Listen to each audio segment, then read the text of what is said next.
This is not from El Salvador, in case you were wondering. I think many of you know that I was in El Salvador just a week ago as part of my continuing education time. So thank you for everyone who was here on those Sundays so that I could take some much needed time away and step away, literally, into this other world on this trip that was just phenomenal. El Salvador is a very brightly colored place, and they didn't have any stoles that we could buy, so I have this one, and it actually was a gift from Lisa. So Reverend Lisa, thank you for that. And so I just wanted you to know, this is not a souvenir. This is part of our family and our church right here.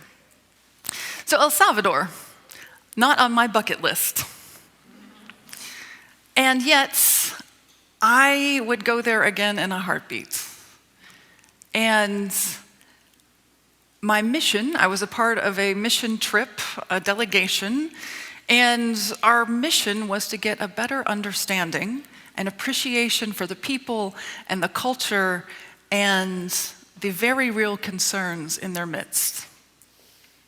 I heard about this delegation from the Reverend Rhina Ramos, our associate conference minister. You may recall her. She preached here in mid-September. She mentioned that she leads this yearly pilgrimage. She mentioned this to me when I met her back in the spring, and she said she leads this yearly pilgrimage back to her home country to do pilgrimage sites for St. Oscar Romero and other social justice causes. And when I heard Romero, my heart leaned in and got very interested. Because Romero, St. Oscar Romero of El Salvador, as he is now known, is my favorite saint. I learned about him in college when I was in my I think church is dumb phase. And you too may have had that period of faith. Yeah, that's fine. It's so normal. Well, I was in that phase, and then I heard the story of him and El Salvador and how he was murdered trying to stand up against violence and try to stand in the way for the people of El Salvador. And that just gave this whole understanding of what faith is and what faith can do. And I was so impressed that I decided maybe there was something to this Christian thing, and I should pay a little bit more attention. And so that was one of many things that brought me out of my church is so dumb phase. And you may know that my dog is named Oscar, and he's named after this saint. And I have a prayer card of him in my office. So Oscar is a reminder of part of my faith journey. So when I heard that there was this pilgrimage to go see where he lived and breathed and died, and more, I just kept paying attention to those emails that would come and say, you need to sign up, you need to sign up. And finally I said to the council in July, I was like, I'm gonna go. And then I was like, am I really gonna go? And then I said to myself, okay, I'm gonna preach on Oscar Romero this fall, and we're going to have conversations about mission and da-da-da-da-da-da-da. And then, as you probably know, I was gifted the gift of being a parent overnight, basically. And so as we were on the plane going to Georgia to pick up our new daughter, Lindsay said to me, I want you to go on that trip. And I said, oh, I don't know. And we came back and we were overwhelmed and sleep deprived, and still Lindsay said, I think you should go. My parents are willing to come. Good excuse for grandparents to just drop in.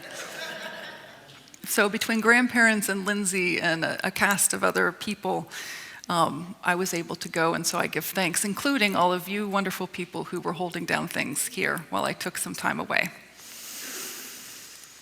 So this delegation, predominantly UCC folks, a lot of UCC pastors from our neck of the woods, because we also met Rhina and go, we want to know where you're from. This is really interesting. There were some professors from a seminary, a Methodist seminary in Chicago, who were there to make really inroads so that they could start sending students and doing internships and trying to really make a way for more communication between institutions. And then there was just some other people who were fascinated and wanted to go. Between the delegation and the translators and the leaders and everything, we filled a 15-passenger van and we just crisscrossed El Salvador. And it's not a very big country, so you can do that. And I have been on mission trips like this before to better understand the situation and the people and the voices who are not being heard by the mainstream media. And I just have to say that every time I go on a trip like this, it is always harder than I thought, because you're going to a place in the world that really is in need of help. And so you collect those stories in your heart and you have to figure out what to do with them. And part of what you do with them is you share them when you come home, so that the voices of the people there, and they share their stories, knowing and hoping that I and others will come and will talk about them, and we'll educate ourselves about what we're not hearing about what's happening in our world. So the people we met were varied in age, from children to elders. It was clear that this country has been through horrors. I'm not going to do a civics lesson, you can look that up, but you may recall that El Salvador in the 70s and 80s was not a safe place to be.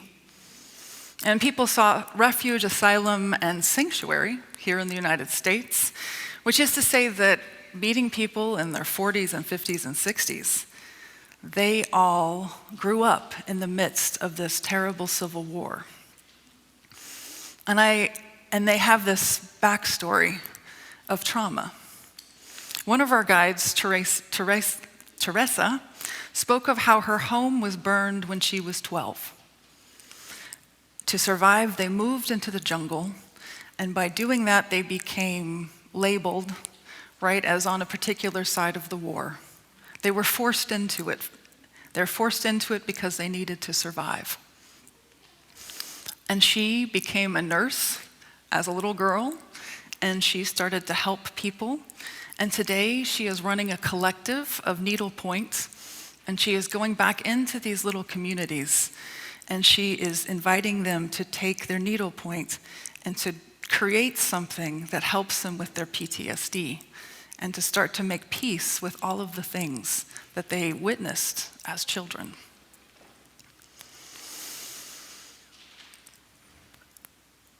In the 90s and early aughts, evidently there was a peace movement in El Salvador, and people kind of went, okay, we're going to be all right.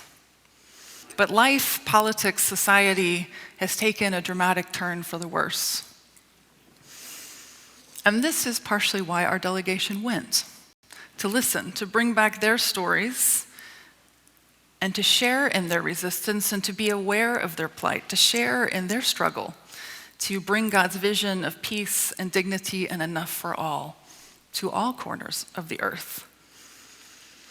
And yes, as an American, it was quite scary because it all felt a little too familiar. They're just 3 or 4 years down the road.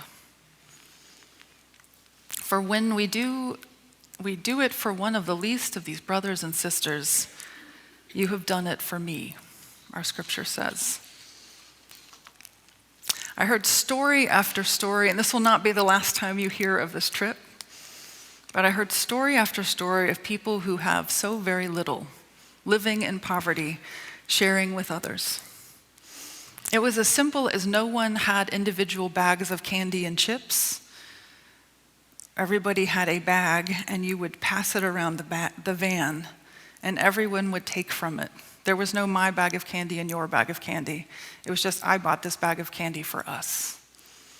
And by candy, I really mean coconut. There's a lot of dried coconut. It's delicious. And then as we went to all of these different nonprofits, and we asked them to tell us their story, and we met people who had a gamut of things. We're working on the earth and trying to regenerate and grow food and crops. We went to an LGBTQ advocacy group. We talked to someone who is receiving death threats because he's in charge of the anti-mining campaign for El Salvador.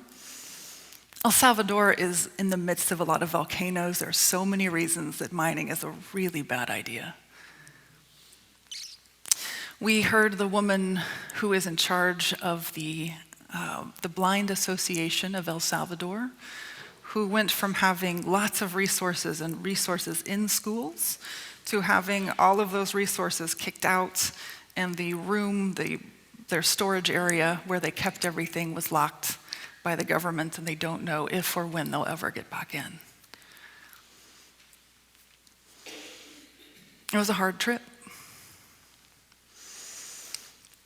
And part of what was built into the fees of the delegation, the expenses, was each of us put a small amount of money in, and that pot of money was then distributed. So every time someone shared a painful story with us, we were able to say thank you, and here's a donation to continue your work.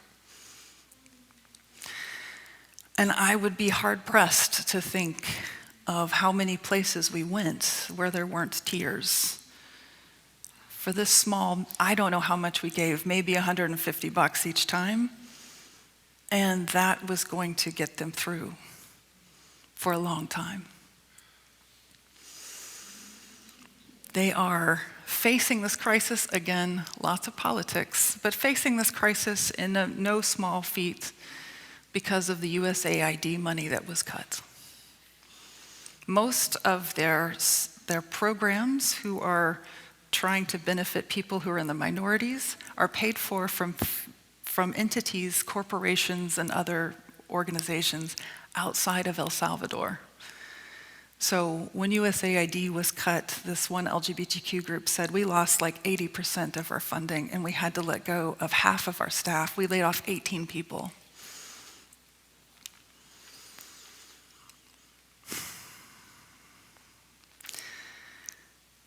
But I want to tell you a story about this Irish Catholic nun named Sister Peggy. Because when people talked about, oh, we're going to go see Sister Peggy, their countenance changed. They're like, oh, we're going to go see Sister Peggy. And I had the privilege of getting to sit next to her at lunch and then be the one that handed her the envelope. And Sister Peggy is just shy of 87 years old. And she has spent almost 69 of those as a sister. Today, she helps run a church that has become an arts and community space. There are free art and music classes for children. There's a drum circle. There's yoga classes and Pilates. There is a sanctuary that has become a place of prayer, but also a place to exhibit art. And they have art shows in their sanctuary, and there's a cafe that gives people jobs, and it's the money from that cafe that kind of keeps it all rolling. And it was one of the more serene places we were able to be on our trip. And she sat down with us and just started telling us stories of what she remembers from over the years, but especially from the time of the Civil War. And so there's one in particular I would like to paraphrase for you today. She said that during the Civil War, she was working at that same church, and she was a nun, and there was a hospital in the church. And someone from one of the neighboring villages called out and said, we need someone to come. There is a 12-year-old girl, and she needs surgery. And the only way to get from point A to point B was to walk, and it was like 4 to 6 hours by foot, and that's if you're well. And so Sister Peggy was not allowed out at night, was not allowed out at all without someone else. But it was getting late, and she heard the call, and so she just signed herself out, slipped out the door, and went. Of course she did. That's why we're talking about her now. And so she walks to the village, and she meets the family and the little girl, and yes, this little girl needs to go back to the hospital. And so as they start to move in that direction, something has happened with the war, and the neighboring village down the mountain, all of those people, the people are running to escape violence, and so now everybody is running up and away, across and up the mountain. And at some point in the dead of night, she is with 3 women, and they are standing on a clearing, and one of them is a mother, and she has her child wrapped, and she takes the wrapping off to feed her, and she pulls out this big stack, and she says, stack of tortillas. And one of the other women goes, oh, And everybody heard their stomach rumble, and she goes, "Oh, I'm so hungry." And the second woman says, "No, no, no. That tortilla feeds the mom, and the mom feeds the baby. Those cannot be eaten by us." And Sister Peggy is just watching and in resignation. And the mother looks at all of them and says, Today we are, hold on. Today we share our food. Tomorrow we share our hunger. And they passed out the tortillas.